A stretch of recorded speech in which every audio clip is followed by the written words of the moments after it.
If you were wondering how to hold a conversation and be interesting whilst talking to a new person, then this video is the one for you.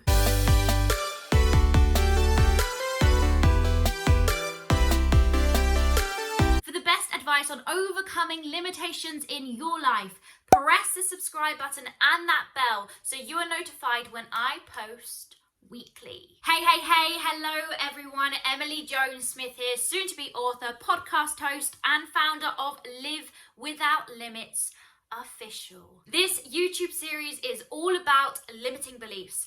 I take you through the most common limiting beliefs and how to overcome them. So if you have not seen any of my other videos, what are you doing? Definitely check them out. And the limiting belief I want to get into today is I don't know how to talk to new people. This video is going to be loaded with some practical advice on how to talk to new people so you can never use that limiting belief or excuse again. Also, if you watch to the end, I'm going to give you my one piece of advice, which literally is a godsend. If you listen to this piece of advice and you use it, you will be remembered by everyone you talk to, whether it's a sentence passing someone by or a deep discussion at 2 a.m. in the morning, you will be remembered. So make sure you listen to the end. Ask questions. Conversations can get a bit awkward if you don't know what to say, especially if you're quite socially shy or if you really just don't know what to say to someone. The best thing to do, and something I always do, is ask questions. Ask questions about that person's life, because the thing they know most about is their life. And a lot of people really love talking about themselves. And if they don't like talking about themselves, if they feel awkward about that, ask if they have a pet. People love talking about if they have a cat or a dog, especially dogs, or their kids. People love talking about their children as well. So ask away. If you feel uncomfortable talking about yourself, ask questions. My two pieces of advice when it comes to asking questions is make sure they're open-ended questions. Don't ask closed questions where the answer can either be yes or no. Ask open-ended questions where that person can just give you their heart's galore, intent, mind, soul. Just let them talk if you don't feel comfortable talking. The second piece of advice when it comes to questions is be genuine. Be genuinely interested. Don't just ask questions and not listen. Ask questions and from them answers, ask questions that are linked to them answers.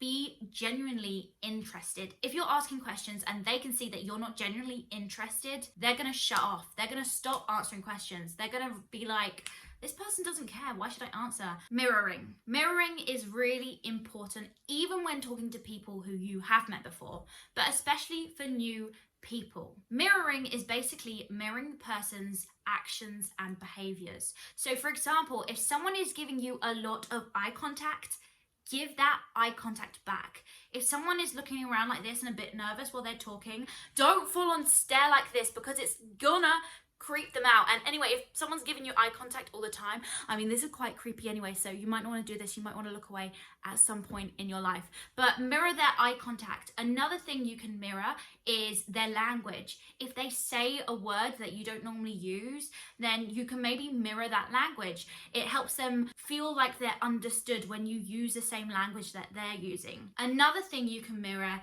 is spatial awareness. The space, proximity. If someone is coming in a bit closer to you, you too can come in a bit closer to them. If someone is backing away, it's probably because you're too close to them. You're too in their bubble. If they're backing away and you're keeping moving forward and they're backing away, there's something wrong going on. If they're backing away, you need to back a bit away too, because some people don't feel comfortable when you're this close to them. Some people need that space. They need that, their own personal bubble. Another thing you can mirror is hand gestures. If someone's unconsciously just sitting like this, don't do it like everything they do like they are an actual mirror, because once again, it's creepy if you move like this and then they're like this, and then they move like this, and you move like this, and then they're like, and you're like, and they're like, and you're like, and then it's like everyone, they're like, why are you copying me? Stop it.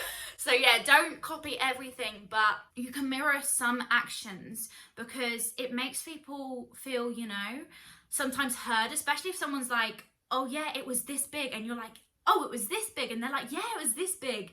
They feel like they're heard. Another thing that is great to mirror is energy. If someone is really sad and having a bit of a, you know, a bad day, and they're in the room and this is the energy they're giving off, if you come in all like, yes, this is a great day, I'm having a great day, and you got all this energy, they're gonna feel even more withdrawn. Match people's energies. Mirroring is such a good way to make someone feel heard or someone feel secure and safe.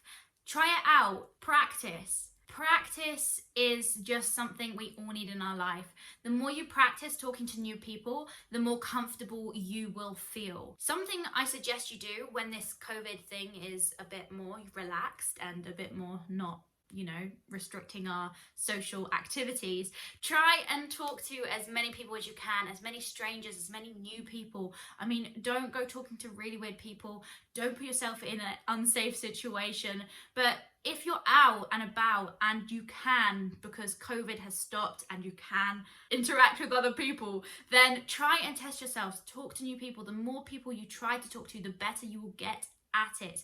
I wasn't good at talking to new people before. I was a very nervous person, but the more I did it, the better I got, the more confident I felt, the more people I could talk to. It's all a game of practice. Smile. Smile more. People feel comfortable when you're smiling. People feel happy when you smile. Smiling is like yawning. It's contagious. If you're walking down the street, try this in your hometown, in your village, in your city, wherever you live. If you're walking your dog, if you're walking in nature, smile at the people you pass by. Most people will smile back because it's an instant reaction, and it makes you feel good when you really get a good smile back. Smiling more will make you more approachable, therefore you can meet new people and talk to new people. So just smile more, and within the conversation, obviously smile when appropriate. If someone's talking about death or like trauma or anything like that, don't be like sitting there like this, because you know that just doesn't work. But smile more. People will feel more loved. People will feel more just, you know, better. Smiling just makes life better. If someone doesn't have a smile, give them one of yours. Be interesting. Work on yourself. Be interesting. If you feel like you're not interesting, go take up some new hobbies. Go and work on yourself. Go and do some more personal development, self-development. Go and find a purpose. Go and find things that bring you joy. When things bring you joy, you talk about them with excitement, and it makes you interesting because you have all this excitement when you talk about it, and they're like, wow, where is this excitement coming from? I want this excitement. What they're doing sounds so fun because they love it so much. If you are enjoying this video, make sure you smash that like button. Thank you, it really means a lot to me. And you know, whilst you're down there, you might as well leave a comment. You might as well say something. Starting a conversation. So you may be like, Emily, but yeah, you're talking about how to hold a conversation, but how do I actually start a conversation with a new person? Well, I'm here to tell you today, ask them a question, not like I said at the start, like you can't just go up to someone and be like, do you have dogs? Because weird, just weird. What you do is ask a question about the surrounding where you're meeting them. If someone's in line with you at a coffee shop, say, oh, have you tried this drink before? Or do you know where the toilets are? Or do you know this area well? I haven't been here before and was just wondering whether you know where there's any place good to eat. Ask questions about the surrounding. It's really easy to start a conversation by asking questions, asking for directions, asking for someone's likes or dislikes on a menu, or if someone's reading a book on a train, on a plane. I haven't read that book. Is it good? What's it about? Oh, I love that book. What's your favorite part so far? Ask questions. Another way to start a conversation is a compliment, but this is something you need to be genuine about. You can't go up to someone and be like, I like your shirt, and not mean it. It's not cool. Just find genuine compliments. And honestly, some of the best compliments I've ever had are from strangers. Be open. Now, I know it's hard to be open and vulnerable with people that you just have met. That's difficult, but you need to be open to this conversation. I know I said at the start to ask questions. If you don't like talking, that you can ask questions and just fire questions at them. But there's gonna come a point in a conversation where you need to talk too. It takes two to tango.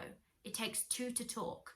You have to be open and willing to talk. The more you do it, the more you practice, as I said, the better you will get. The more vulnerable and open you are, the more vulnerable and open the other person will be. So practice slowly. You don't have to come out to the first person and tell them about your childhood traumas. You don't have to do that. You open up slowly with people, and the more practice you have, the more you'll be able to do this. But if you're just firing these questions and not giving any of yourself, I mean, some people may like that because they love talking about themselves, but for a genuine conversation, for a genuine connection, you need to be open yourself too. And this will come with practice. It's scary, it's daunting, but you will be able to do this, and the more you practice, the better you will get.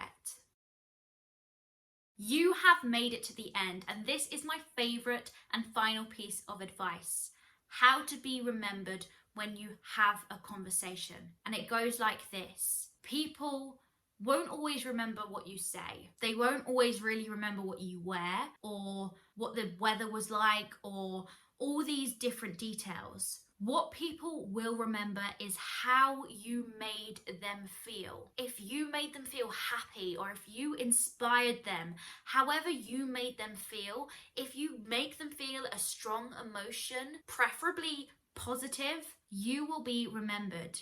If you made someone feel better than they did when they first started talking to you, after they've left you, if they feel better, they will remember you in a positive way. Don't think about what you're asking too much.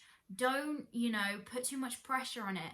But the more you make them feel good in a positive way, if they leave you feeling good, you will be remembered. So smile more, compliment if it's authentic, be a good person, and you will be remembered. Thank you so much for watching this video. If you have enjoyed this video, make sure you let me know by hitting that like button, putting a comment in the comments, pressing the subscribe, and press that bell button so you never miss a video that I post. If you want to carry on watching my content, which you should do, I highly recommend these two videos. Definitely check them out. I think you'll like them.